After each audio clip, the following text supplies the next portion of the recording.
কবরে কি করে রবে একা একা, ভাবো কবরে কি করে রবে একা একা। অন্ধকারে বাতি নাই, বদ্ধ ঘরে সাথী নাই, তোমার প্রিয়াও দেবে না তোমার দেখা। কবরে কি করে রবে একা একা। আলহামদুলিল্লাহ। ইসলামী সমাজ কল্যাণ পরিষদের উদ্যোগে দারিয়ার দিঘি দক্ষিণ পাড়া খনিয়া পালং রাম ও কক্সবাজার কর্তৃক আয়োজিত তাফসিরুল কোরআন মাহফিলের স্বনামধন্য সভাপতি জনাব মাওলানা মহিবুল্লাহ আতালাল্লাহু উমরাহু ওয়া বারাকাল্লাহু ফি হায়াতিহি, মাহফিলের প্রধান অতিথি শাইখুল মাশায়েখ কক্সবাজার 3 আসনের সম্মানিত এমপি আলহাজ সাইমুম সরওয়ার কমল। আলোচনা রাখলেন মাওলানা হোসাইন আহমেদ মাহফুজ, হাফেজ মাওলানা ফরিদুল আলম, মাওলানা আব্দুল্লাহ আল মামুন। আলেমদের কথাগুলো মেনে চলার তৌফিক আল্লাহ যেন আমাদের দান করেন, সকলে বলছি আমিন। মঞ্চে বসা সম্মানিত ব্যক্তিবর্গ, সামনে বসা মুসলমান ভাইরা, পর্দার আড়ালের সম্মানিতা মা এবং বোনেরা, প্রাণপ্রিয় কক্সবাজারবাসী,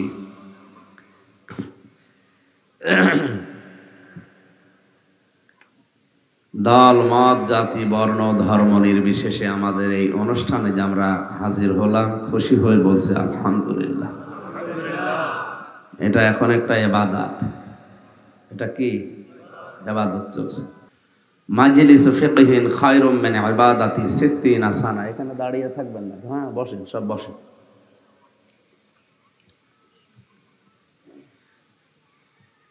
দিন শিক্ষা করার জন্যে, এলেম অর্জন করার জন্য কোনো মানুষ যদি 1 ঘন্টা ব্যয় করে 60 বছর নফল ইবাদতের সওয়াব পাওয়া যায়। 1 বছর পরে পরে এখানে এই অনুষ্ঠান হয় নাকি প্রতিদিন হয়? না। এই বললাম এই আওয়াজটা বন্ধ করেন। মাইকালা কি করে কি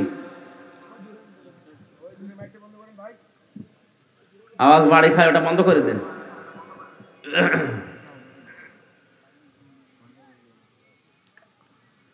দরুদ আর সালাম পড়ছে আমাদের নবী মুহাম্মদ রাসূলুল্লাহ সাল্লাল্লাহু আলাইহি ওয়াসাল্লামের প্রতি। তাফসীরুল কোরআন মাহফিল লিখেছেন, আমরা তাফসীর আকারে ঘন্টাখানিক কথা বলবো ইনশাআল্লাহ। 3 বছর যেহেতু আবদ্ধ ছিলাম, বের হয়ে শরীরটা এখনো স্বাভাবিক হয়নি। মানে যা করছি জোর করে, সাপোর্ট করছে না শরীরে। এরপরেও আপনারা দাওয়াত দিয়েছেন অনেকদিন আগে।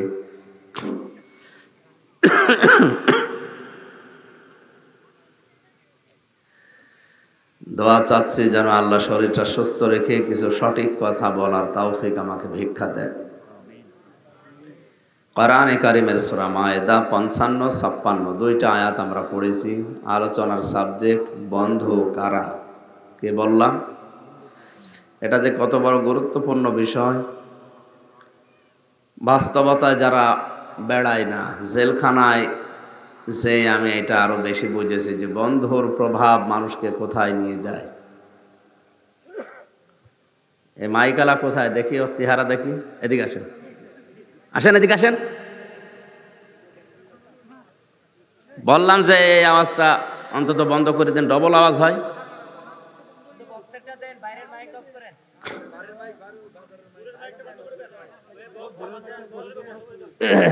আনকালচার নাকি, কোথা থেকে নিয়ে এসেছে রে?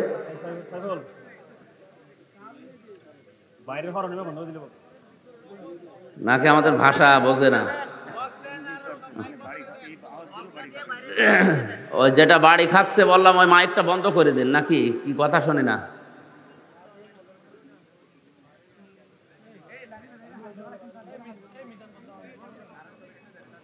সুবহানাল্লাহ, আলহামদুলিল্লাহ, লা ইলাহা ইল্লাল্লাহ, সুবহানাল্লাহ, আলহামদুলিল্লাহ। এই যে দাঁড়িয়ে আছেন যারা, ওই জায়গায় বসা যাচ্ছে না? বাড়িতে যে পোশাক ধুয়ে দেবেন। বসেন। এক কথা 14 বার বলা হচ্ছে এদের, বসেন না কেন? এই ছেলে কয়বার বলবো তোরে?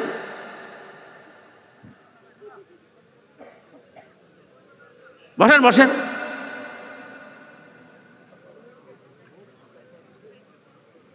এখানে কে দাঁড়িয়ে থাকার দরকার নেই, বসেন, যে যেখানে আছেন বসেন। ইবাদত এইভাবে করে মানুষ, বসেন। সুবহানাল্লাহ ওয়ালহামদুলিল্লাহ লা ইলাহা ইল্লাল্লাহ, সুবহানাল্লাহ আলহামদুলিল্লাহ লা ইলাহা ইল্লাল্লাহ, লা ইলাহা ইল্লাল্লাহ মুহাম্মাদুর রাসূলুল্লাহ। আমার ভাইরা, বন্ধু, যেহেতু একটা গুরুত্বপূর্ণ বিষয়, এজন্য আল্লাহ কোরআনে আয়াত নাযিল করে আমাদেরকে জানিয়েছেন। জবান খুলে আল্লাহর সোনালী আয়াত একবার পড়েন। আউযু বিল্লাহি মিনাশ শাইতানির রাজিম, বিসমিল্লাহির রহমানির রহিম। ইন্নামা ওয়ালিয়্যুকুমুল্লাহু ওয়া রাসূলুহু ওয়াল্লাযীনা আমানু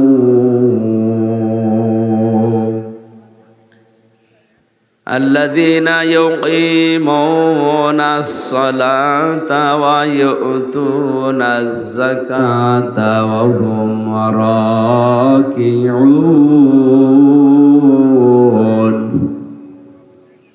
ওয়া মান ইয়াতাওয়াল্লাল্লাহা ওয়া রাসূলাহু ওয়াল্লাযীনা আমানু ফাইন্না হিজবাল্লাহ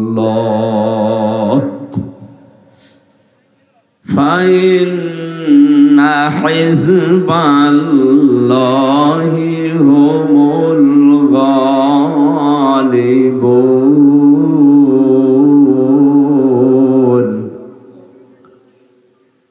সাদাকাল্লাহুল আযীম। এরশাদ হচ্ছে, তোমাদের বন্ধু হবে অবশ্যই আল্লাহ, তার রাসূল এবং দুনিয়ায় যারা ঈমানদার তারা। ঈমানদার কারা, তাদের বর্ণনাতে দিকে আল্লাহ এখানে তিনটা গুণাগুণ দিয়েছেন। যারা নামাজ কায়েম করে, সম্পদ থাকলে যাকাত দেয়, আর রুকুকারীদের সাথে রুকু করে। অমাইয়াতাওয়াল্লাল্লাহা ওয়া রাসূলাহু, কোন মানুষ যদি এই বক্তব্য শোনার পরে মুখ ফিরিয়ে চলে যায়, সে যেন জেনে রাখে আমি আল্লাহ, আমার রাসূল এবং ঈমানদার যারা, এদের দল অবশ্যই দুনিয়ায় গালেব হবে। জোরে বলে সুবহানাল্লাহ। আয়াতের বাংলা অর্থ আমরা এটা পেলাম। এবার দেখি আয়াতের ব্যাখ্যায় কি আছে। ইন্নামা ওয়ালিয়্যুকুমুল্লাহু ওয়া রাসূলুহু, আল্লাহ বর্ণনা দেওয়ার শুরুতেই ইন্না লাগিয়েছেন। একটা কথাকে 100 বার বললে যে গুরুত্ব হয়, ওইটাকে আল্লাহ একবারে বলার জন্য ইন্না, আন্না এগুলো ব্যবহার করেন। তাকিদ সূচক শব্দ এরকম 13টা আছে আরবি গ্রামারে। কোন সেন্টেন্সের আগে আল্লাহ একটা লাগিয়ে দিলে অর্থ হয় খুবই গুরুত্বপূর্ণ বিষয় বোঝানোর জন্য। বাবা মাঠে যাচ্ছে, ছেলেকে বলছে দেখো খাবার নিয়ে যে দুপুর বেলায়। সারাদিন পরিশ্রম করে এসে দেখে ও খাবার তো নিয়ে যায়নি, মার্বেল খেলছে। কি খেলছে? মার্বেল বলছেন না, এই গুলি। বাবা ডাক দিয়ে বলবে বেটা তোরে আমি 100 বার বললাম, তারপরও কথা শুনলি না। কয়বার বলেছিল? 100 বার। একবার। কয়বার? বাবার ওই একবারের কথা 100 বারের গুরুত্ব ছিল, কারণ দুপুর বেলা কাজ ছেড়ে আসলে কাজের ক্ষতি হবে। ছেলে যেহেতু ফিরে আছে এই জন্য ওর এই কথা জানিয়েছে। আল্লাহ রাব্বুল আলামিন 100 বার বলতে পারতেন তোমাদের বন্ধু আমি আল্লাহ, রাসূল, ঈমানদারেরা। 100 বার রিপিট করলে কেমন হয়ে যায়? আল্লাহ রাব্বুল আলামিন ওইটা বোঝাতে একবার এই শব্দের শুরুতে ইন্না লাগিয়ে দিয়েছেন। এখানে কা দেননি যে তোমার বন্ধু হে মুহাম্মদ, না, ওয়ালিয়ুকুম, তোমাদের বন্ধু। এই তোমাদের বলতে এই পৃথিবীতে কারা ৭,৫০০ কোটি মানুষ এখন আমরা আছি, সবাইকে আল্লাহ উদ্দেশ্য করেনি। আল্লাহ রাব্বুল আলামিন শুধুমাত্র উদ্দেশ্য করেছেন, এর আগে যেহেতু অ্যাড্রেস করা আছে ঈমানদারদের, এর রুকু শুরু হয়েছে ঈমানদারদের নিয়ে, এই জন্য আল্লাহ ঈমানদারকে বলছেন তোমাদের বন্ধু আমি আল্লাহ। আমি আল্লাহ যদি কারো বন্ধু হয়ে যাই, আল্লাহু ওয়ালিয়ুল্লাযীনা আমানু ইখরিজুহুম মিনাজ যুলুমাতি ইলান নূর। আমি আল্লাহ যদি কারো বন্ধু হই, আমার প্রতি তার একটা দায়িত্ব আছে, তাকে অন্ধকারের পথগুলো থেকে আলোর দিকে আমি আল্লাহ বের করে নিয়ে আসি। রামবাসী কান খাড়া করে বিবেক দিয়ে ভাবেন, চিন্তা করেন। আল্লাহ পাক বলেন আমি আল্লাহ ঈমানদারদের বন্ধু, আর আমি যদি কারো বন্ধু হয়ে যাই, আমার দায়িত্ব ঈমানদারের উপরে অন্ধকারের পথ থেকে আলোর পথে বের করে নিয়ে আসা। এখানে ফাইল বা কর্তা যিনি কাজ করেন, এ করবেন তিনি কে? আল্লাহ নিজে করবেন। যত তাফসীর আছে পৃথিবীতে সব মুফাসসির এই জুলুমাতের ব্যাপারে একমত।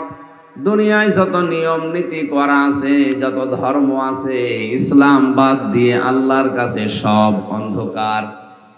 এই জন্য কোনো মানুষকে যদি আল্লাহ বন্ধু হিসাবে গ্রহণ করে, এর বাস্তবতা দেখলে বুঝবেন লোকটাকে মানুষের তৈরি করা নিয়ম কানুন, আইন নীতি নিয়ে যারা রাজনীতি করে, সমাজনীতি করে, পরিবার নীতি চালায়, ওগুলো থেকে যখন ও বের হয়ে আল্লাহর নিয়ম নীতির দিকে ফিরে আসতেছে, বুঝবেন লোকটাকে আল্লাহ ভালোবাসা আরম্ভ করেছে।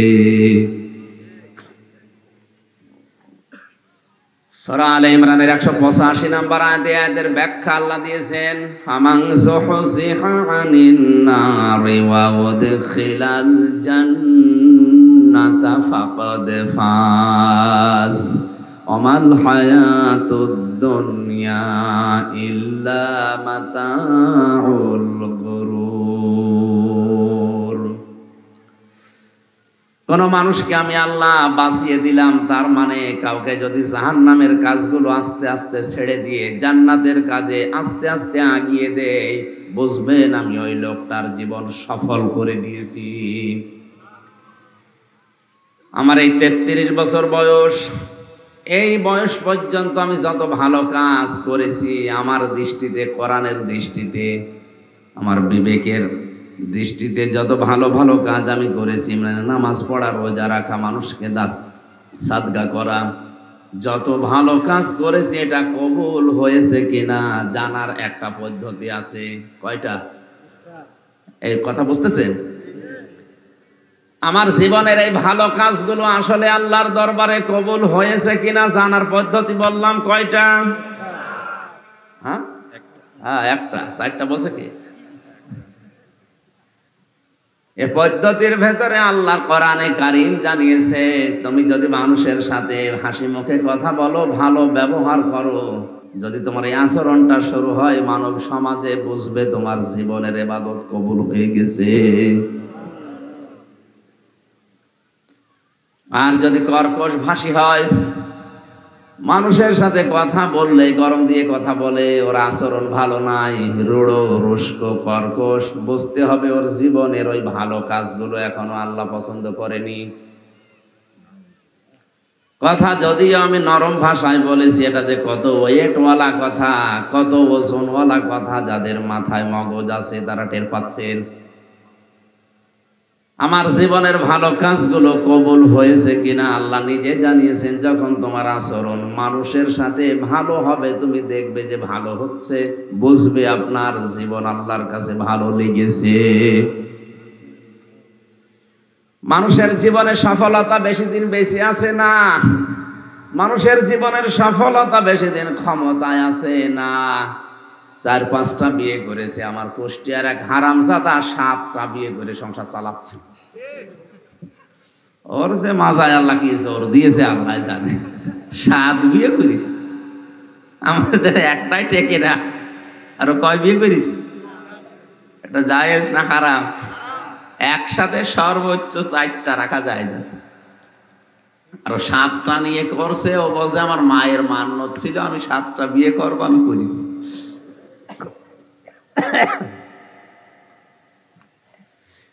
বেশি বিবাহ করা এটা সফলতা না। কোরআনে কারিমের আয়াত কত নম্বর বলেছিলাম? সূরা আলে ইমরানের 185 নম্বর আয়াতে আল্লাহ জানিয়েছেন, কুল্লু নাফসিন যায়িকাতুল মাউত ওয়া ইন্নামা তুওয়াফাউনা উজুরাকুম ইয়াওমাল কিয়ামাহ ফামান যুহজিহা আনিন নার ওয়া উদখিলাল জান্নাতা ফাকাদ ফাজ। সবাইকেই মরা লাগবে। মরণের পরে তার উজুরত, তার পারিশ্রমিক, তার পাওনা আমি প্রত্যেককেই পুরাপুরি করে দিয়ে দেব।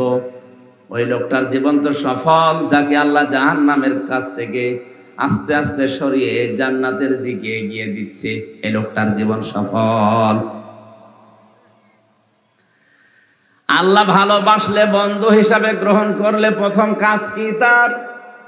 দুনিয়ায় নিয়ম নীতি যে আছে মানুষের বানানো, এগুলো আল্লাহর ভাষায় যেহেতু অন্ধকার, এই অন্ধকার থেকে তাকে আস্তে আস্তে বের করে নিয়ে আলো মানে ইসলাম, আলো মানে আল্লাহর পাঠানো কোরআন, এই কোরআনের দিকে এগিয়ে যাকে দেয়, বুঝবেন আল্লাহ তাকে বন্ধু হিসাবে গ্রহণ করেছেন।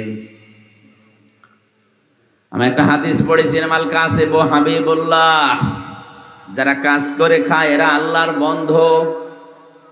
কোরআনে কারিমে এই আয়াত অনুযায়ী আল্লাহ জানিয়েছেন, আমি আল্লাহ নিজে তাদের বন্ধু হয়ে যাই যে মানুষগুলো আমি আল্লাহর প্রতি প্রথমে ঈমান আনে। আমার ঈমান আনার আবার পদ্ধতি 4টা। এখন এই আওয়াজ বন্ধ হলো না কি? এই লোকটা কি আনকালচার লোক নাকি বুঝি না। বললাম তাই মাইকটা কেটে দেন। হ্যাঁ, কি বলেন আপনি? কোন ভাষায় কথা বলেন? কি হারিয়া ফারিয়া করে কিছু বুঝি না।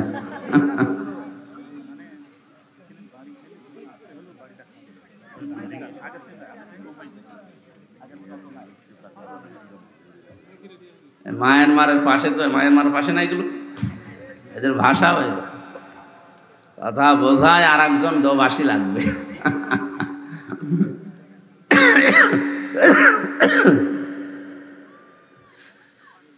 কক্সবাজারবাসী, আমি আল্লাহ তোমাদের বন্ধু। আল্লাহর সাথে বন্ধুত্ব করার প্রথম উপায়, আল্লাহ যে চিঠি পাঠিয়েছেন এই চিঠির সাথে 4টা আচরণ করা লাগবে দুনিয়ায়। আপনি এবার নিজের সাথে মিলাবেন আল্লাহ আপনাকে বন্ধু হিসাবে গ্রহণ করেছে কিনা। আমরা দেখি কারোর সাথে ফ্রেন্ড রিকোয়েস্ট পাঠালে আগে সে অ্যাকসেপ্ট করে কিনা, এরপরে আমরা মেসেজ লিখি, চিঠি পাঠাই, মাঝে মাঝে কল দিয়ে খোঁজ খবর নেই। আল্লাহ পাক বলেন, আমি বন্ধুত্ব করতে চাই, নিজের থেকে চিঠি পাঠিয়েছি তোমাদের কাছে। এই চিঠির সাথে 4টা আচরণ দুনিয়ায় তোমাদের করা লাগবে। 1 নম্বরে এটা শুদ্ধ করে পড়া লাগবে। কি করে? তাফসিরুল কোরআন মাহফিল লিখেছেন, আমি তাফসির যদি একটা শব্দের আরম্ভ করে আপনি কোরআনই পড়তে পারেন না, আপনি ছাতা বুঝবেন কি? আজকে থেকে এটা সিদ্ধান্ত নেওয়া লাগবে, মরণ যতদিন না আসে আমি লেগে থাকবো কোরআনে কারিম আমি শিখে মরব। দুনিয়ায় এমন কোন ধর্ম নেই যে ধর্মের ধর্মীয় গ্রন্থ পড়া বাধ্যতামূলক আমি পাইনি।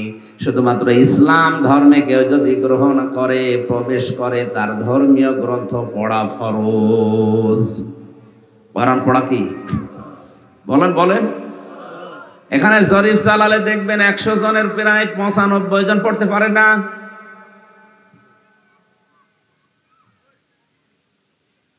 নারী হোক পুরুষ হোক যেই হোক না কেন, আপনাকে কোরআনের জ্ঞান অর্জন করাই লাগবে। এটা নামাজ পড়ার মতো, রোজা রাখার মতো, মাস্ট বি ফরজ।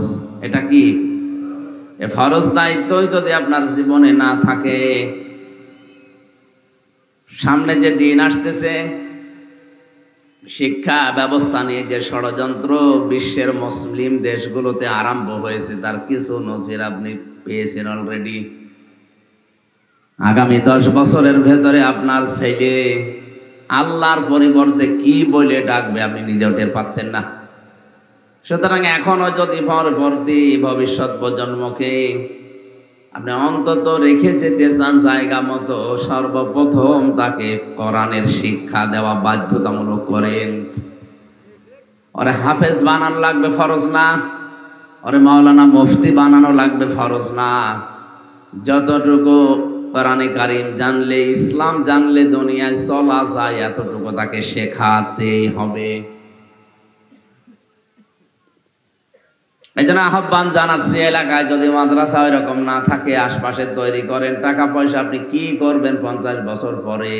এগুলো তো রেখেই চলে যাওয়া লাগবে।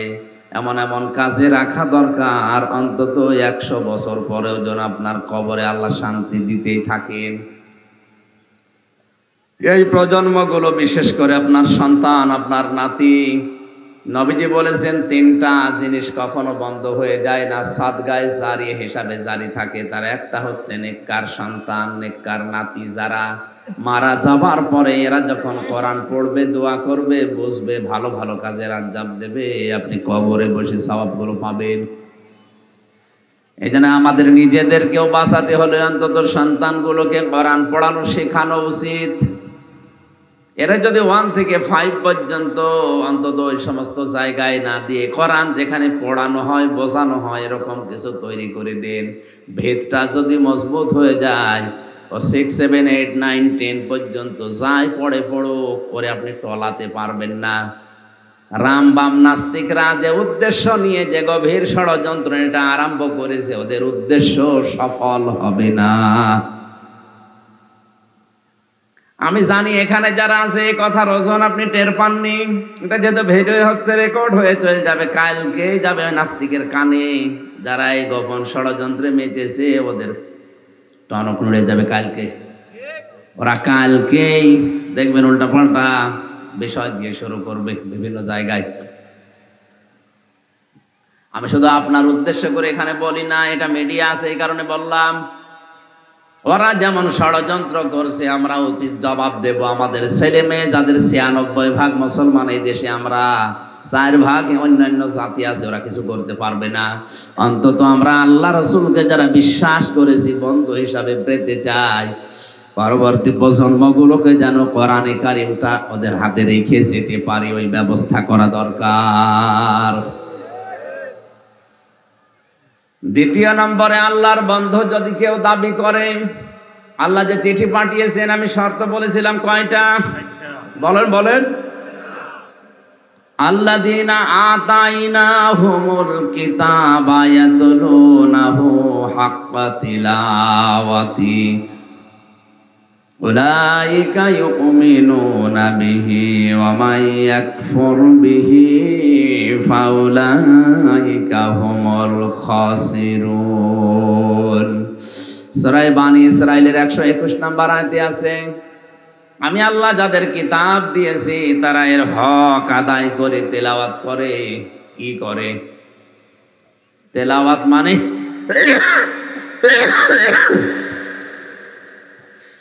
তেলাওয়াত আর পড়া এক না। গরু তেলাওয়াত করে রাতের বেলা। কোন সময়? আমার ভাষা বোঝা যাচ্ছে না মনে হয়। গরু তেলাওয়াত করে কোন সময়? কি কখন পড়ে? ও তো দেখি না। এই যে জাগর কাটে বলে না, সারাদিন বিভিন্ন লতা পাতা ঘাস এগুলো খাবার পর রাতের বেলা বসে বসে দাঁড়িয়ে দাঁড়িয়ে কি কাটে? জাগর কাটাকে আরবিতে তেলাওয়াত বলা হয়। আপনি দুনিয়াতে দিনের বেলায় রাতের বেলায় যাই করবেন না কেন, ওইটাকে বারবার রিপিট করে বাস্তব প্রেক্ষাপটে ওটা মিলাতে চেষ্টা করে, বারবার ওটা রিপিট করে, ওই জাগর কাটার মতো শুরু করেন, ওইটা তেলাওয়াত হবে। আল্লাহ বলেন, এই তেলাওয়াতকে যদি কেউ হক আদায় করে তারাই শুধু আমি আল্লাহর কোরআনে বিশ্বাস করে, তাহলে তেলাওয়াত যারা হক আদায় করে না, ওরা আর যাই করুক না কেন কোরআন বিশ্বাস বলে না কেন? না। আল্লাযীনা আতাইনাহুমুল কিতাবা ইয়াতলুনাহু হাক্কা তিলাওয়াতি, আমি যাদেরকে কিতাব দিয়েছি তারা এই কিতাব হক আদায় করে তেলাওয়াত করে। উলাইকা ইউমিনুনা বি, এই মানুষগুলোই আমার এই কোরআনে বিশ্বাস করে। ৯৬% মুসলমান এই দেশে আমরা হাত তুলতে বললে সবাই বলি কোরআনে বিশ্বাস করি না। আপনি মুখে বললে হবে না, এটা বলা লাগবে কার? বলেন বলেন। আল্লাহ বলেন এরাই কোরআনে বিশ্বাস করে যারা হক আদায় করে তেলাওয়াত করে, জাগর কাটে। হক আদায় করার 4টা আমি পেয়েছি তাফসিরের ভেতরে অর্থ। 1 নম্বরে কেউ যদি হক আদায় করতে চায় কোরআনের, তাকে পড়তেই হবে, মাস্ট বি। অন্তত এখন থেকে মরণ পর্যন্ত প্রতিদিন মেয়েদের শুধু ওই 3 দিন 7 দিন 10 দিন যে ছুটি থাকে, ওই ছুটি বাদ দিয়ে একটা দিনও যেন কোরআনের 3টা আয়াত 5টা আয়াত 10টা আয়াত পড়তে আমরা ভুলে না যাই। কি কথা বলেন না কেন? দুনিয়ার কোন বই পড়লে, কোন কিতাব পড়লেই সওয়াব হবে আমি পাইনি, কিন্তু কোরআনে কারিমের ব্যাপারে আছে। কেউ যদি বুঝে পড়ুক না বুঝে পড়ুক, তেলাওয়াত করলে প্রতি অক্ষরে 10টা করে নেকি হবে। এখন টাকার কদর আছে, এজন্য টাকা আমাদের কাছে খুব দরকার। মরণের পরে এই টাকা না, মরণের পরে কদর থাকবে নেকির। কিসের কথা বলা লাগবে? ইয়াউমা ইয়াফিরুল মারউ মিন আখিহি ওয়া উম্মিহি ওয়া আবিহি ওয়া সাহিবাতিহি ওয়া বানিহি লিকুল্লি ইমরিইম মিনহুম ইয়াউমাইযিন শাআনুন ইউগনি। সূরা আবাসার ভেতরে আল্লাহ জানিয়েছেন কিয়ামত যেদিন কায়েম হবে, মানুষ পালাতে থাকবে আপনজনদের কাছ থেকে। দুনিয়ায় বিপদে পড়লে মানুষের মনে হয় আপনজনের কথা, আর মরণের পরে মানুষ যখন কঠিন বিপদে পড়বে, ফাকাইফা তাত্তাকুনা ইন কাফারতুম ইয়াউমা ইয়াজআলুল ওয়ালদানা শিবা। সূরা মুজাম্মিলের ভেতরে আছে, আল্লাহ পাক বলেন কিয়ামতে এত জালজালা, এত কঠিন অবস্থা তৈরি করব, যুবক মানুষ বুড়ো হয়ে যাবে। কি হয়ে যাবে? এই কঠিন অবস্থায় মানুষ আগে পালাতে থাকবে তার আপনজন দেখলেই। কারণ দুনিয়ার এই বিচার ব্যবস্থা আর আল্লাহর বিচার পুরাটা আলাদা। দুনিয়ার আদালতে আগে মানুষ আপনজন খোঁজে, এই কথা বলা লাগবে। আর মরণের পরে আল্লাহর যে বিচার ব্যবস্থা, এখানে মানুষ আগে আপনজন না, আপনজন দেখলেই পালাবে। শুধু পালাবে না, ফাইদা নফিখা ফিস সূরি ফালা আনসাবা বাইনাহুম ইয়াউমাইযি ওয়ালা ইয়াতাসাআলুন। যারা আরবি গ্রামার বোঝে, নসব আনসাব দিয়েছেন আল্লাহ।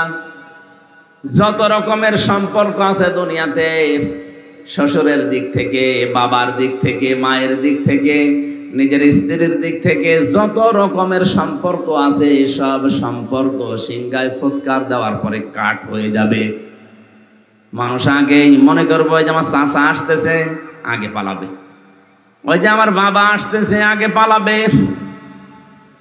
তাফসিরে খাসের মুফাসসির লিখেছেন এমনও হবে অবস্থা, মানুষ নিজের মায়ের পা ধরে 500 বছর পড়ে থাকবে। কত বছর? 500 বছর পরে ওর মুখের উপরে লাথি দিয়ে বলবে, দুনিয়া আমার বিয়েই হয়নি, তোরে পাবো কোথায়? এখানে এফেররো শব্দের ব্যাখ্যা আছে, মাজা তুলে দৌড় দেওয়ার নাম এফেররো। এই যে বাঘ দেখলে, সাপ দেখলে মানুষ যেভাবে দৌড়ায়, এফেররো শব্দের শাব্দিক অর্থ এইটা। কিয়ামতের ময়দানে মানুষ ঠিক আপনজন দেখলে এইভাবে দৌড়াবে। শুধু দৌড়াবে তা না, এখানে মায়ের কথা, বাবার কথা, স্ত্রীর কথা, সন্তানের কথা, বন্ধুর কথা, নেতার কথা, এরপরে দুনিয়ার মানুষের কথা। 7 প্রকার মানুষের নাম আছে আয়াতগুলোতে। বাংলার মুসলমানেরা যদি বিবেক থাকে আপনি দেখেন এই 7 প্রকার মানুষের কাছে আমরা আগে যাই, অথচ এরাই আগে পালাবে। সব চাইতে আপন যাদেরকে আমরা মনে করি, বিশেষ করে মা। কে? আরো বলে, এ মা বলবে তুই চলে যা, একটা নেকি হাফ নেকি দেওয়ার আমার সম্ভব না, আমারই কি হবে আমি এখনো জানি না। এই জন্য নেকি কি দরকার এটা এখন টের পাওয়া যাচ্ছে না, চোখ বন্ধ হলে টের পাওয়া যাবে। সময় যেহেতু আছে, চোখ বন্ধ করার আগে কোরআনে কারিম পড়ে আপনি নেকিটা কামাই করে নেন। মান ক্বারাআল কোরআন হারফান ফালাহু আশরু হাসানাত। কোন মানুষ যদি কোরআনের একটা অক্ষর পড়ে, কমপক্ষে আল্লাহ খুশি হয়ে 10টা নেকি লিখে দেয়। অন্যান্য হাদিসে আছে আল্লাহ যদি ওকে বেশি লিখে দিতে চায় কত দেবেন বেগয়রি হিসাব, এটা আল্লাহ ছাড়া কেউ জানে না। দুনিয়ায় রামায়ণ পড়লে, কোন হাদিসের বই পড়লে, সাধারণ জেনারেল কোন বই পড়লে এই সওয়াব হবে 10টা করে। আমি অন্তত পাইনি, আর এটা নেইও। এই একটাই মাত্র কিতাব আল্লাহ কোরআনে কারিম দুনিয়ায় দিয়েছেন, পড়লেই সওয়াব হয়। বুঝে পড়েন আর না বুঝে পড়েন। ইমাম মালিক রহমতুল্লাহ আলাইহি আল্লাহকে 100 বার স্বপ্ন দেখেছিলেন। কতবার? 100 বার উনি রিপিট করেছেন, আল্লাহ তোমার কাছে সব চাইতে বেশি ভালো কাজ কোনটা? আল্লাহ 100 বারই জবাব দিয়েছে, ইমাম মালিক রে, আমার কাছে সব চাইতে বেশি ভালো লাগে মানুষ যখন কোরআন পড়ে। দুনিয়ায় এমন কোন দিকে আমি এত বেশি নজর দিয়ে থাকি না, যত বেশি নজর দিয়ে থাকি মানুষ যখন কোরআন পড়ে ওই অবস্থায়। এই জন্য হক আদায় করে যদি আমরা পড়তে চাই, 1 নম্বরে শুদ্ধ তেলাওয়াত করা লাগবে। 2 নম্বরে শুধু পড়লে হবে না, এটা বুঝতে হবে। এটা কি করা লাগবে? বোঝার মতো মানুষের সংখ্যা এখন নেই। 100 জনের 95 জন তো পড়তে পারে না, আর বাকি আছে 5 জনে, 5 জনের 4 জন আছে পড়ে বোঝে না। 1% বোঝে পড়ে, তাও সঠিকভাবে গবেষণার নিয়তে পড়ে না। অথচ কোরআন শুধু পড়ার জন্য আল্লাহ বলেননি আফালা ইয়াতাদাব্বারুনাল কুরআনা আম আলা কুলুবিন আকফালুহা। সূরা মুহাম্মাদের 47 নম্বর আয়াতে আল্লাহ বলে জানিয়েছেন, কি হয়েছে তোমাদের, কোরআন নিয়ে কেন চিন্তা ভাবনা করো না? কোরআনের কাছে কেন এসে গবেষণার দৃষ্টিতে বসো না? তোমাদের অন্তরে কি তালাবদ্ধ করা? ও বাংলার মুসলমানেরা, উদারত আহ্বান জানাচ্ছি, এই মাহফিলটা প্রতিদিন হবে না। আজকে যেহেতু 1 বছর পরে হচ্ছে, হাতে পায়ে ধরে হলেও বলছে, আপনি যে অবস্থায় পারেন না কেন কোরআন পড়া শেখেন, কোরআন বোঝা শেখেন। আজকে থেকে সিদ্ধান্ত নিয়ে বাড়ি যাওয়া লাগবে। মরণের আগে হলেও একবার পুরা কোরআন আমার মাতৃভাষায় আমি অর্থটা শেষ করব। জেলখানায় থাকা অবস্থায় অনেকগুলো মানুষকে পরামর্শ দিয়ে পড়িয়েও ফেলেছিলাম। তারপরেও যেহেতু আমরা একটা রেস্ট্রিকশনে ছিলাম, আটকা জায়গায় থাকতাম, কিছু কিছু মানুষ রিস্ক নিয়ে আসতো। যতটুকু তাদের পেরেছি বলেছি এটা শেষ করেন। পড়া কোরআনটা মাতৃভাষায় একবার অর্থ পড়েন, ব্যাখ্যা যদি নাও সময় পান, প্রতিদিন 3-4 আয়াতের অর্থ পড়লে দেখা যাচ্ছে বছরে আপনার শেষ হয়ে যাবে।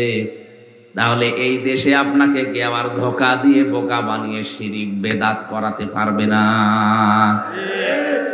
কারণ আল্লাহর গ্যারান্টি, আমি আল্লাহ যাদেরকে চিঠি দিয়েছে, চিঠি যদিও পড়ে আর বোঝে, বন্ধু হবে কে? শর্ত 2টা বললাম, এখনো আছে কয়টা? শুদ্ধ করে পড়া, বুঝতে হবে এটা। এখন যদি বলেন এত কঠিন বিষয়, লক্ষ লক্ষ শব্দ আমি মুখস্থ করবো এই বুড়ো বয়সে, না, খুব বেশি হলো 250 শব্দের অর্থ যদি আপনার আয়ত্তে থাকে, পড়া কোরআন শরীফ আপনি দেখলে বুঝবেন যে আল্লাহর বক্তব্য এইটা। প্রতিদিন 3-4টা শব্দ করে মুখস্থ করেন। ইন্না মানে কি, আন্না মানে কি, কান্না মানে কি, এরকম শব্দগুলো খুব বেশি না, 250-র মতো আছে। একটু নিয়ত করে শুরু করেন। এখন যদি মনে করেন সময় নেই, প্রতিদিনে 24 ঘন্টার 5 মিনিট সময় বের করেন, 5টা শব্দ মুখস্থ করব।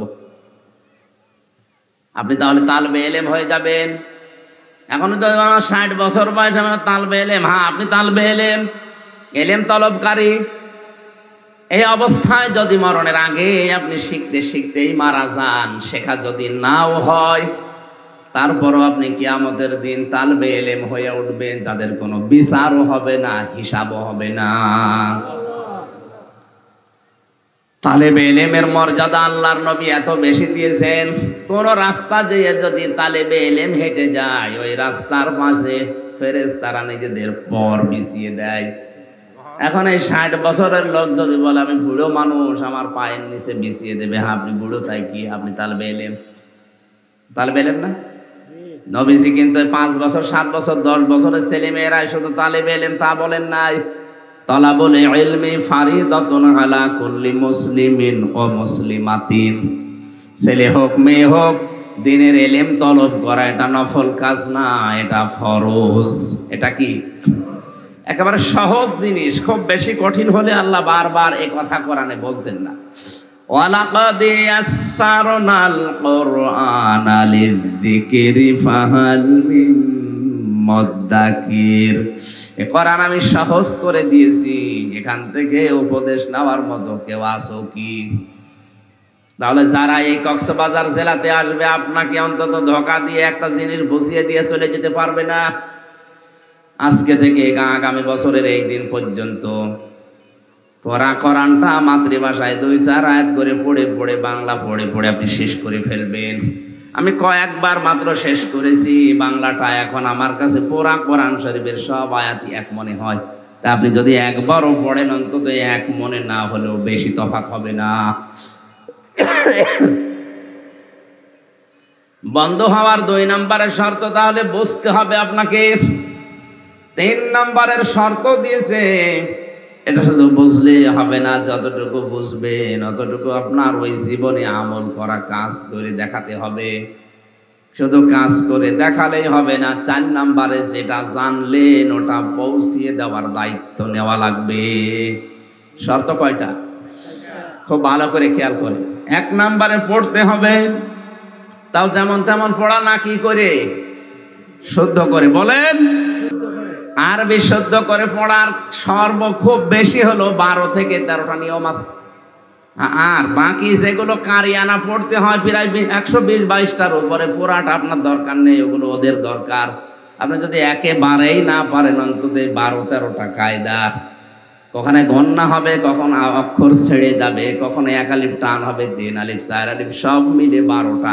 এই 12টা কায়দা না 1 মাস লাগবে যদি আয়ত্ত করতে পারেন। আর যদি মিলিয়ে মিলিয়ে ওখানে সেট করেন, আপনার কোরআন শরীফ শুদ্ধ হয়ে যাবে। 2 নম্বর, আপনাকে এবার বোঝার চেষ্টা চালাতে হবে। 3 নম্বরে বুঝবেন শুধু না, যে আয়াত পড়লেন ওই আয়াতটা জীবনে আমার মেলে কিনা দেখতে হবে।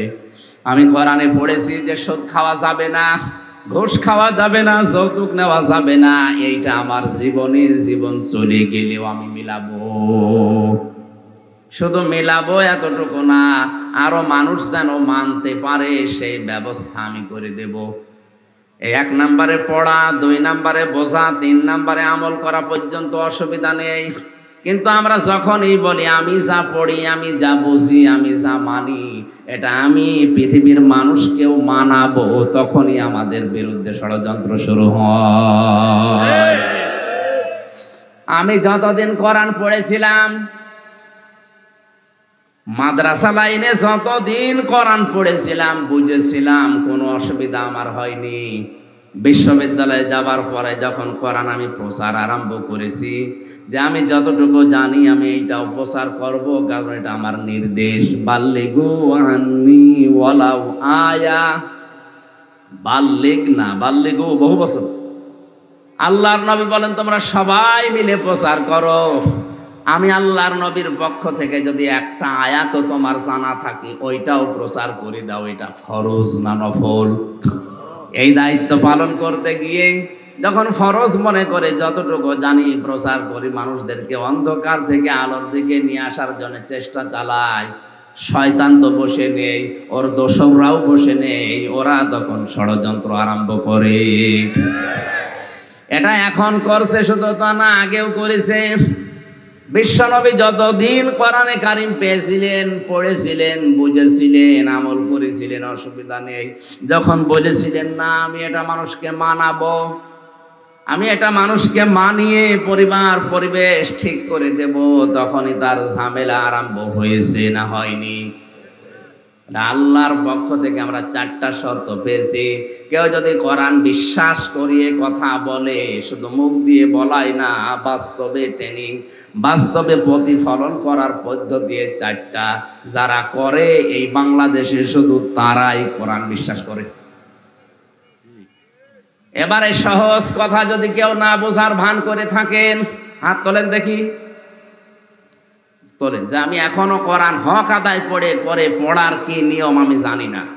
এই 4টা নিয়ম আমি যে একেবারে খোলাখুলি বললাম সহজ ভাষায়, বুঝেছেন? তাহলে বাংলাদেশে কোরআন সবাই বিশ্বাস করে না? এই 4টা শর্ত আপনি মানবেন, তারপরে শুদ্ধ করে পড়বেন, বুঝবেন, নিজে ওর উপরে আমল করবেন, কাজ করে দেখাবেন। 4 নাম্বার এটা প্রচার করবেন মানুষের কাছে, মানুষ যেন মানে সেই ব্যবস্থা করার চেষ্টা করবেন। এই 4টা যারা করে উলাইকা ইউমিনুনা বি, এরাই কোরআন বিশ্বাস করে। ওমা ইয়াকফুর বিহি, যারা এগুলো করে না, ফাউলাইকা হুমুল খাসিরুন, ওরা কোরআন বিশ্বাসও করে না, ওরা ক্ষতিগ্রস্ত। জোরে বলেন আউযুবিল্লাহ। এর কাজে সহজ ভাষা, সহজ পদ্ধতি আমার আর জানা নেই। এরপরও যদি কেউ না আগান, এদিকে আর কি বলবো, আমার কিছু বলার আছে? আর আমি তার দারোগা পুলিশ হয়ে আসিনি যে পিটিয়ে মানুষ হেদায়েত করে দেব। কুলিল হাক্কু মির রাব্বিকুম ফামান শাআ ফালিউমিন ওয়া মান শাআ ফালিয়াকফুর। হে নবী, আপনি হক কথাগুলো সঠিকভাবে তুলে ধরে, যার ইচ্ছা হয় সে কবুল করবে, যার ইচ্ছা হয় সে কুফরি করবে। আমার দায়িত্ব ছিল পৌঁছিয়ে দেওয়া, আমি পৌঁছিয়ে দেওয়ার দায়িত্ব পালন করলাম, এখন বাকিটা আপনার। দ্বিতীয় নম্বর, কেউ যদি রাসূলকে বন্ধু হিসাবে গ্রহণ করতে চায়, 4 দফা কর্মসূচি তার হাতে নেওয়া লাগবে। কয়টা? বলেন বলেন। কোরআনে আল্লাহ একটা 4 জায়গায় দিয়েছেন। সূরা বাকারার 129 নম্বর আয়াত, সূরা বাকারার 151 নম্বর আয়াত, সূরা আলে ইমরানের 164 নম্বর আয়াত, সূরা জুমার 2 নম্বর আয়াতে 4টা আয়াতের কথা একই। কেউ যদি রাসূলকে বন্ধু হিসাবে পেতে চায়, তার 4টা দফা কর্মসূচি নেওয়া লাগবে। এই কালিমাটা অন্তত যখন পড়বেন, পড়াটা পড়ে একবার দরুদ শরীফ পড়ে। জীবনে কিচ্ছু যদি দুনিয়ায় মানুষ না করে, এই কালিমা যদি একবার মন থেকে বিশ্বাসের সাথে বলে, ও একদিন না একদিন জান্নাতে যাবেই। মানে অন্তত আমাদের এই পুঁজিটা তো আছে। হ্যাঁ, আমল হয়তো কম বেশি আমাদের আছে অনেকে। এই কালেমাটা পড়ার সময় মহব্বত নিয়ে বিশ্বাসের সাথে একবার বলবেন, লা ইলাহা ইল্লাল্লাহ, আল্লাহ ছাড়া ইবাদত পাওয়ার মতো যোগ্যতা দুনিয়ায় কারো নেই। হিন্দুরা 12 মাসে 13 পূজা করে, 33 কোটি ওদের দেবতা, আর আমাদের কয়জন? বলেন বলেন। আপনার নামাজ, রোজা, নফল, দান, সাদকা, ভালো ব্যবহার এটা কম থাকতে পারে, কিন্তু এই বিশ্বাসটা নিয়ে যদি কেউ একবার উচ্চারণ করে মরে যেতে পারে, আর এটা যদি শেষ কথা হয় তো সোনায় সোহাগা। মরণের আগে যদি কেউ মুখ ফুটিয়ে কথা বলতে পারে, ওর জীবনের 80 বছরের যত রকমের গুনাহ ছিল সব আল্লাহ মাফ করে দেবে, শুধু হক করে এবাদতটা বাদ দিয়ে। যদি মানুষের হক নষ্ট করে থাকে, ওইটা আপনাকে আগে ফেরত দেওয়া লাগবে, তাছাড়া ওইটা মাফ হবে না। এই জন্য আমরা কালেমা পড়ার সময় অন্তত বিশ্বাস নিয়ে এই নিয়তে পড়বো যে আল্লাহ ইবাদত পাওয়ার যোগ্যতা তোমার ছাড়া আর কারো নেই দুনিয়ায়। সারা দুনিয়া যদি একদিকে যায়, আমি আসি একদিকে, যে আমি ইবাদত পাওয়ার যোগ্যতা শুধু তোমারই দিয়েছি। মুহাম্মাদুর রাসূলুল্লাহ, আমার আদর্শকে মুহাম্মদ সাল্লাল্লাহু আলাইহি সাল্লাম। 4টা কর্মসূচি ছিল দুনিয়ায় তার বাবা হযরতে ইব্রাহিম আলাইহিস সালাম, ইসমাইল আলাইহিস সালাম যখন কাবা শরীফ নির্মাণ করছিলেন, ওই সময় আল্লাহর কাছে একটা দোয়া করেছিলেন, রব্বানা ওয়াবআস ফীহিম রাসূলাম মিনহুম ইয়াতলু আলাইহিম আয়াতিকা ওয়া ইউআল্লিমুহুমুল কিতাবা ওয়াল হিকমাতা ওয়া ইউযাক্কিহিম ইন্নাকা আনতাল আজিজুল হাকীম। হযরত ইব্রাহিম কাবা শরীফের একটা একটা করে পাথর লাগাচ্ছিলেন, ইসমাইল পাথরগুলো তুলে দিচ্ছিলেন। এমন সময় তিনি দোয়া করলেন ওই মাকামে ইব্রাহিমের উপরে দাঁড়িয়ে, যে ইব্রাহিম আলাইহিস সালাম যে পাথরটায় উঠছিলেন, পাথরটা লিফটের মতো, উঠলেই পাথর উপরে চলে যায়, উনি পাথরটা লাগিয়ে আবার যখন নিচে নামার মনে করেন পাথরে দাঁড়ান, পাথর এমনিতেই নিচে নেমে যায়। লিফটে হয়তো মেশিন লাগানো ছিল, আর ওখানে ছিল আল্লাহর একটা কুদরতি মেশিন। জোরে বলেন আল্লাহু আকবার। এই যে উঠতেছিলেন, পাথর লাগাচ্ছিলেন, নামছিলেন, এই অবস্থায় একটা দোয়া করেছিলেন, সে দোয়াটা আল্লাহ কোরআনে তুলে দিয়েছেন। তিনি বললেন, রব্বানা, হে আমাদের মালিক, হে আমাদের রব, ওয়াবাআস, তুমি পাঠাও, ফীহিম রাসূলাম মিনহুম ইয়াতলু আলাইহিম আয়াতিকা, তুমি আমার এই বংশে আমাদের ভেতরে এমন একজন রাসূল প্রেরণ করো যে তোমার আয়াত তেলাওয়াত করে মানুষকে শোনাবে। তাহলে রাসূলকে বন্ধু হিসাবে পাওয়ার জন্য আল্লাহ যে 4 দফা কর্মসূচি দিয়েছেন, 1 নম্বরে আমি যদি রাসূলকে বন্ধু হিসাবে পেতে চাই, কোরআনে কারীম তেলাওয়াত করে মানুষকে শোনানো লাগবে। এটা আমার দায়িত্ব। এটা কি? এই দায়িত্ব হয়তো কুষ্টিয়া থেকে পর্যন্ত এসে আমার পালন করা সম্ভব না, কারণ এখানে আমি চিনি না, জানি না। যারা এই ব্যবস্থাটা করে দিল কোরআন বোঝানোর, কোরআন প্রচার করার, আল্লাহ তাদেরকে এই আয়াতে শামিল করুন। জোরে বলেন আমিন। রাসূলকে বন্ধু হিসাবে পাওয়ার 2 নাম্বার পদ্ধতি হচ্ছে আল্লিমুহুমুল কিতাব, কিতাবের শিক্ষা ব্যবস্থা জারি করা। আমাদের সিলেবাসে কোরআনে কারীম 100 মার্ক থাকবে। এটা যদি মুসলিম দেশে থাকতো, ও যদি ম্যাজিস্ট্রেট হয়, ডিসি হয়, টিওনো হয়, বড় বড় জায়গায় যায়, পিটিয়েও তাকে ঘোষ খাওয়ানো যাবে না। ঝিনাইদার এক টিওনোর বাড়িতে একবার উপস্থিত হয়ে দেখি ওনার আমার চা দিল, সে 20 সালে চা দিয়েছে, কিন্তু নিচে কোনো পিরিচ নেই। আমি হেসে ফেলেছি। আমার হাসি দেখে এই জ্ঞানী মানুষ তো বুঝে ফেলেছে, বলছো হুজুর আপনি কেন হাসেন? আমি বুঝেছি, চা দিয়েছি শুধু কাপে, কাপের নিচে পিরিচ নেই। সকালবেলা আমার ওই ছোট বাচ্চাটা পিরিচটা ভেঙে ফেলেছে। পিরিচ যে কিনবো সে টাকা আমার হাতে এখন আর নেই, অথচ আজ গতকালকে আমি একটা সই করলেই 10 লাখ টাকা পেয়ে যেতাম।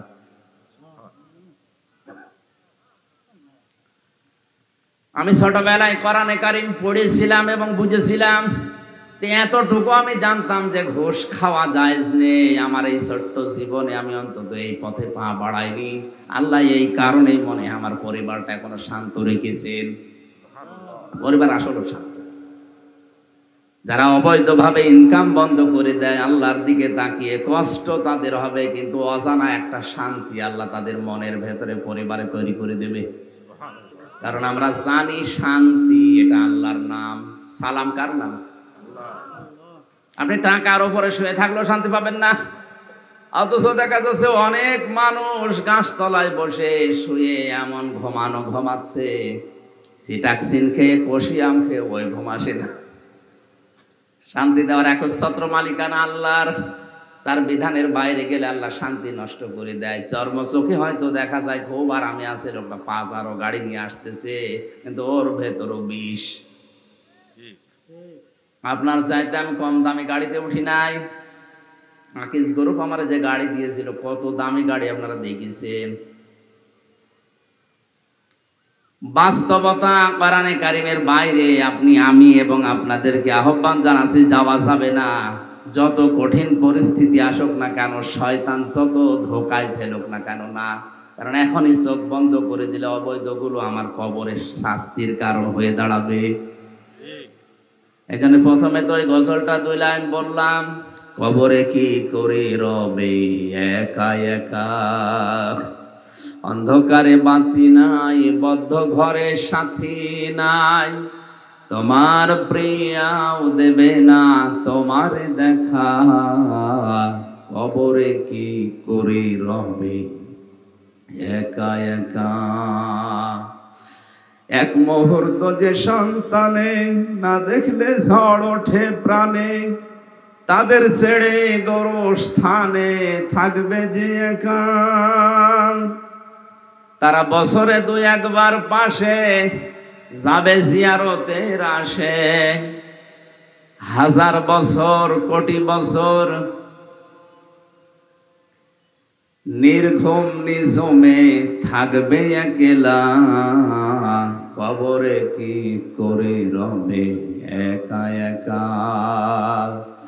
হয়তো যাদের জন্য বিশাল সম্পদের পাহাড় আমি অবৈধ বৈধ সব মিলিয়ে তৈরি করে গেলাম, বছরে তারা একবার দুইবার দুই ঈদে হয়তো কবরের পাশে একটু দাঁড়িয়ে সূরা ফাতিহা ইখলাস পড়ে চলে আসবে, এরপরে তাদের মনেও থাকবে না, মনে থাকলেও তারা সময় বের করতে পারবে না। আমার পেছনে আমার বাবার চাইতে আমার দাদা শ্রম অনেক বেশি দিয়েছে। 3 বছর আমি জেলখানায় ছিলাম, এই জেলে থাকা অবস্থায় আমার দাদা মারা গিয়েছিল, আমি জানতাম না। 7 দিন পরে কারারক্ষী এসে বাড়ি থেকে খবর পেয়েছিল, বলছে আপনার দাদা মারা গেছে। 3 বছর পরে বের হয়ে শুধু ওই যে বের হওয়ার পরের দিন 5-7 মিনিটের জন্য দাদার কবরের পাশে দাঁড়িয়ে দোয়া করেছি, এই শেষ। এর ভেতরে যে প্রায় 28-29 দিন হয়ে গেল, সময়ও পাই না, ও কথা মনেও থাকে না। বাস্তবই এটা। টিওনো সাহেবকে বললাম, আপনি এই অবস্থা করলেন, গতকালকে একটা সই করে দিলে যদি 10 লাখ টাকা পেতেন, এরকম কাপ পেরিস তো আপনি হাজার হাজার কিনতে পারতেন। ছোটবেলায় উনি যে সুদের আয়াত পড়েছিলেন ওইটা ওই পর্যন্ত ওনার মনে আছে, যে ঘুষের আয়াত পড়েছিলেন ওই পর্যন্ত ওনার মনে আছে। এই জন্য কিতাবের শিক্ষা ব্যবস্থা যদি জারি করা যায়, যদি চালু করা যায়, প্রাথমিক অবস্থায় এটা যদি ঢোকানো যায়, ও বড় হয়ে যত বড় জায়গায় যাক না কেন, আল্লাহর কসম ও ঘুষ খাবে না। আর এই সমস্ত মানুষ যদি ঘুষ থেকে ফিরে আসতে পারে, যদি ফিরে থাকে, 1734 জন মানুষ আছে এই দেশের দায়িত্বে, মাত্র কয়জন? 1734 জন। এই মানুষগুলো যদি হযরতে ওমরের মতো সিদ্ধান্ত নিয়ে ঘুষ নামক এই বিষ থেকে ফিরে থাকতে পারে, বাংলাদেশ আল্লাহ জান্নাত হয়ে যাবে। মসজিদের ইমাম সাহেব যদি বলে আমি ঘুষ খাই না, আমি ভালো মানুষ, তো ওরে ঘুষ দেবে কে? ওর কাছে ঘুষ নিয়ে যাবে কে? টিওনো সাহেব, ওসি সাহেব, ডিসি সাহেব, এসপি সাহেব যদি এমপি সাহেব বলে আমি ঘুষ খাই না, ওটা আল্লাহর ওলি। ওটা কি? তো ওই জায়গায় আল্লাহর ওলি বা টিকে থাকার জন্য যেটা দরকার সেটা কিতাবের শিক্ষা। কোন কিতাব বলেন তো? এটা হযরত ওমরের মতো টপ টেররকে যদি 0 থেকে হিরো বানাতে পারে, তা আমি হামজাকে 0 থেকে হিরো বানানোর ক্ষমতা এখন আর নেই? অবশ্যই আছে। রাসূলকে আমরা বন্ধু হিসাবে যদি পেতে চাই, অবশ্যই কোরআনের শিক্ষা ব্যবস্থা পরিবার থেকে আমাদের সিলেবাস পর্যন্ত জারি করা লাগবে। এতটুকু শেষ করেননি আল্লাহ। আল্লাহ বলেন হিকমত শিক্ষা দেওয়া লাগবে মানুষদেরকে, যাক্কিহিম পবিত্র করা লাগবে কোরআনের মাধ্যমে। 3 নম্বরে তোমাদের বন্ধু হবে ঈমানদাররা। ঈমানদারকে আল্লাহ বন্ধু হিসাবে গ্রহণ করার জন্য আদেশ দিয়ে শেষ করেননি। 3টা গুণ যাদের ভেতরে আছে তারা ঈমানদার। 1 নম্বরে যারা দুনিয়ায় নামাজ কায়েম করে, 2 নম্বরে সম্পদ থাকলে যাকাত দেয়, 3 নম্বরে যারা রুকুকারীদের সাথে রুকু করে, তার মানে জামাতে হাজির হয়ে যারা নামাজ পড়ে। এই 3টা গুণ যাদের ভেতরে আছে এরা ঈমানদার। এদের সাথে বন্ধুত্ব করার নির্দেশ কার?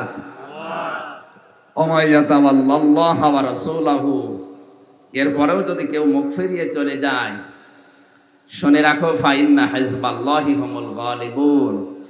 আল্লাহর দলে যারা থাকবে এরাই চূড়ান্ত বিজয়ী হবে। আল্লাহ আমাদেরকে এই বিজয়ের মালা দুনিয়া আখিরাতে পড়ার তৌফিক দিন। আমার আসরের নামাজের সময় সমাগত, আর সময় নেই। মেহমানরা এসেছে হয়তো,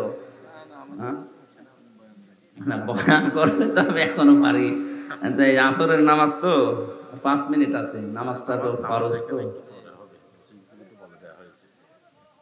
মাগরিবের পরে ডিসি সাহেবের অনুষ্ঠান আছে তো চট্টগ্রাম কি কক্সবাজার শহরে, এই জন্য ওই অনুষ্ঠানে যাওয়ার জন্য এটার মাহফিলটা কারা নিয়েছে আমি জানি না। এখন তাফসীর করতে গেলে সময় লাগবে, শরীরের দিকে, সময়ের দিকে, ফরজ নামাজ সামনে সময় দিয়ে। এখানে এই যে 8-9 কিলো দূরে কি একটা মাহফিল নিয়েছে রাতের বেলা, সময় পেলে আইসেন ওই জায়গায়। কি বাজার জানি না, কোট বাজার। আজকে আমি শেষ করে দিচ্ছি। আমিন। বারাকাল্লাহু লানা ওয়া লাকুম ফিল কোরআনিল আযীম। আল্লাহুম্মা আমিন।